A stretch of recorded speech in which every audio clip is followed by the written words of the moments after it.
But first, America in shutdown, day 16.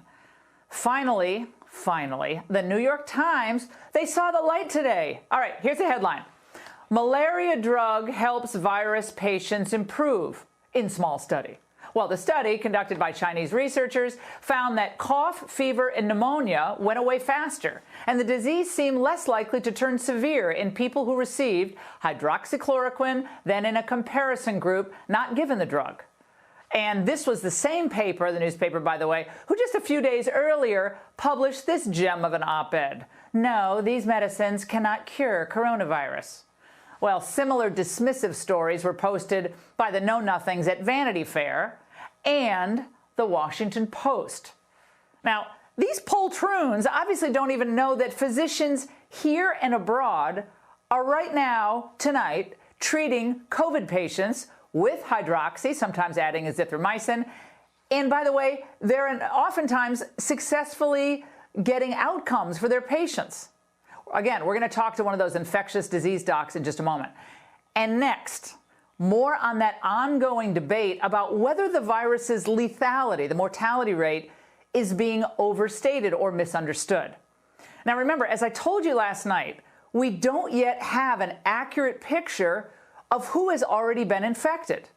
Now, why is this? We've done all this testing, we got more testing than ever. Well, it's because many Americans have already had the COVID infection and recovered.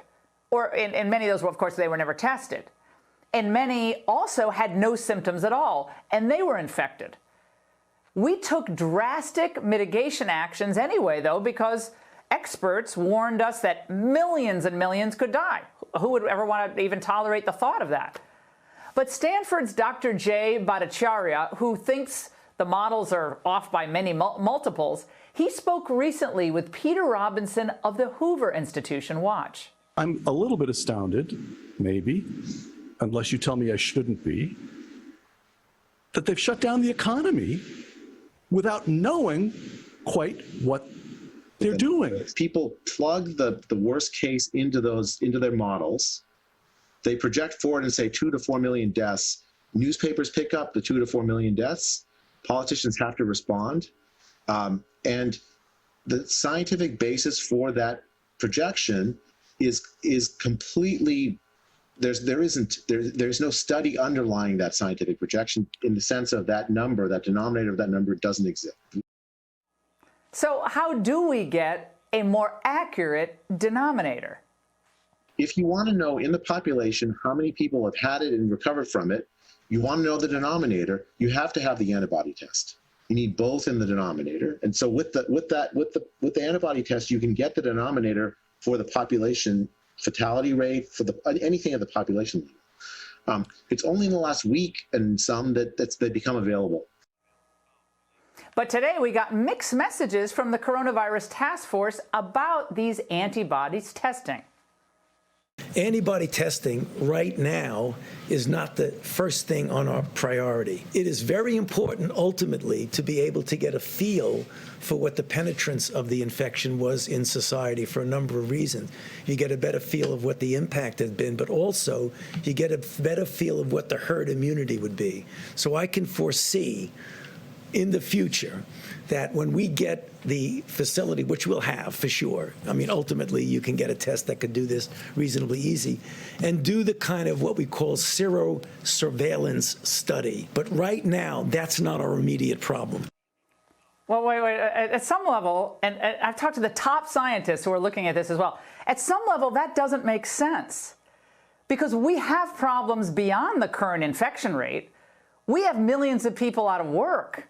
And we also have vulnerable healthcare workers, so we need to be able to walk and chew gum at the same time. On the importance of fast-tracking these antibodies tests, Dr. Birx gets it. I think we owe it to the frontline healthcare providers, not only to provide them RNA tests, but many of them have been on the front line now for 4 weeks, may have become exposed. We now know there's asymptomatic. And I think really being able to tell them the peace of mind that would come from knowing you already were infected, you have antibody, you're safe from reinfection 99.9% of the time. Universities can do that by Friday.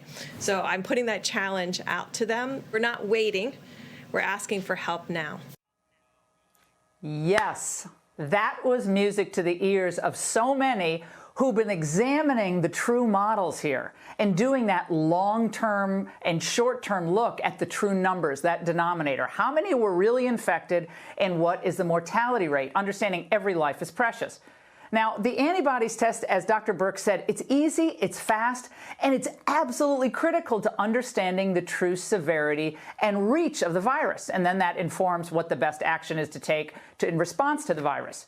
So if we can quickly determine a true infection rate, and we determine that the true infection rate is actually far higher than we originally thought. Now, this sounds weird, but that's, in a way, actually good news, because it means more Americans now have immunity to the virus. This could get Americans out of their home confinement a lot sooner. They won't infect anyone once they're in the workplace, and they won't get it again. Now, as awful as the 4,700 plus COVID deaths are in this country, and that's an awful number, we're only beginning to see the destruction caused, of course, by crashing our economy as well.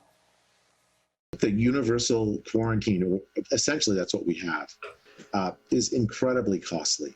And people have characterized it as costly to the economy, and you get accused of being crass because you're comparing dollars with people's lives, right? Yes.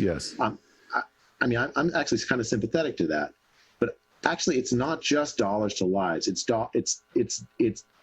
lives to lives, right? A global economic collapse will cost lives of I believe, millions of people, and not just in the United States. I mean, worldwide. The president, he sees it too. We did the right thing, and we did it early.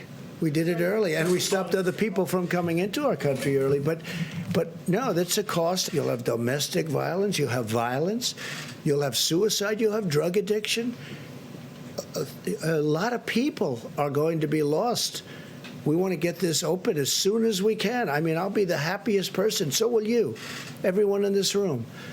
Happy when we get the word that this is the time. Now, it's always the right time to get better data. That means we need the true infection rate. We want to protect the lives of the vulnerable Americans out there. Meanwhile, what about our civil liberties?